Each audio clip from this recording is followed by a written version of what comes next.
Welcome to my science fair research project on climate change.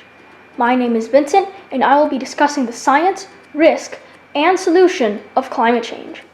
I am hoping to spread awareness of climate change and convince you that it is real, and for you to become more aware yourself. The problem with climate change is that world leaders, mainly the larger ones like the US and China, are not willing to accept a large portion of their responsibility for climate change. As shown in Paris Accord 2015, everyone was willing to tackle the problem. However, the US and China were not willing to accept a large portion of their responsibility, as they tried to push some of their own responsibility onto each other. I hypothesized that larger world leaders will continue to avoid a large portion of their responsibility, and by the time they accepted it all, things may already be too late, since fixing climate change is a team effort, and these arguments can really make an impact on that. In order to solve climate change, we need at least 90% of the planet to agree on fixing climate change. This is because, with COVID-19, it wasn't really a major threat until it was declared a pandemic. When a large portion of the planet agrees, action is taken. There are many people who don't believe that climate change is real, so here are some reasons climate change is real. First, many think that the sun is warming. However, NASA satellites have been measuring the sun's temperature since the 1960s, and it is currently decreasing. Second, some believe that the planet is naturally warming as part of its warming cycle. However, the cause of this warming over the past who knows how many years is the Milankovitch cycles that state the tilt of the Earth is changing between 22.1 and 24.5 degrees over a period of 40,000 years. When the tilt is at 24.5 degrees, the temperature increases, just like with the seasons. However, we just had our warmer period and we are meant to be cooling currently.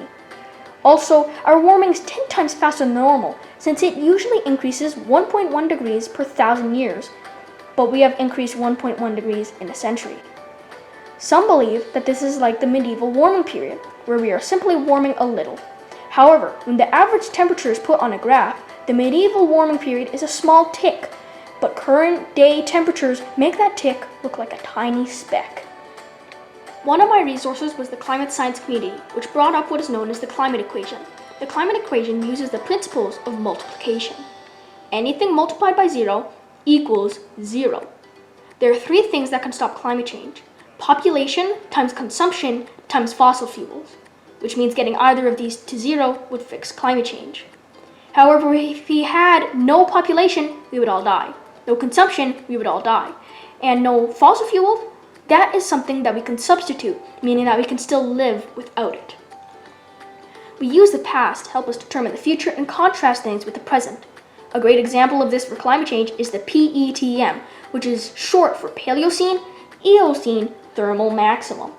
The PETM was an event that occurred roughly 55 million years ago. The event was caused by the Earth's warming climate, which somehow caused the dump of 1.65 trillion tons of CO2. To put this into contrast, as humans, we have emitted a total of 1.5 trillion tons of CO2 since the Industrial Revolution 140 years ago. During this time, most of the bacteria species died off and the ocean reached acidic levels, which if that occurred today would cause the extinction of many marine animal species that require shells. Another risk is known as tipping points. Imagine walking up a hill with a ball. Midway up the hill, you toss the ball a few feet. The ball will land and then roll back towards you.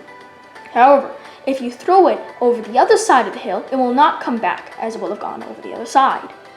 Tipping points are basically when you reach a point of no return that cause climate change to be permanent and unstoppable. Two tipping points in particular are incredibly important: sea level rise and El Nino/La Nina. Sea level rise is a tipping point signified by the melting of Greenland or the West Antarctic ice sheet. If either melt, it can cause the global sea level to rise 25 to 30 feet, and if both, it could mean 50 to 60, and if things get really bad, 70 to 80, maybe 100 feet. El Nino and La Nina are events that occur every 2 to 7 years that cause droughts, flooding, and changes in rain intensity, and large changes in weather, which occur across the planet.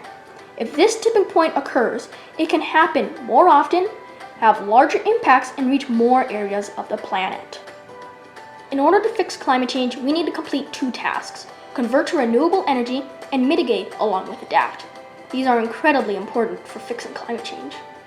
Mitigating is trying to prevent anything bad from happening by funding green technology and doing other things like planting trees and stuff like that.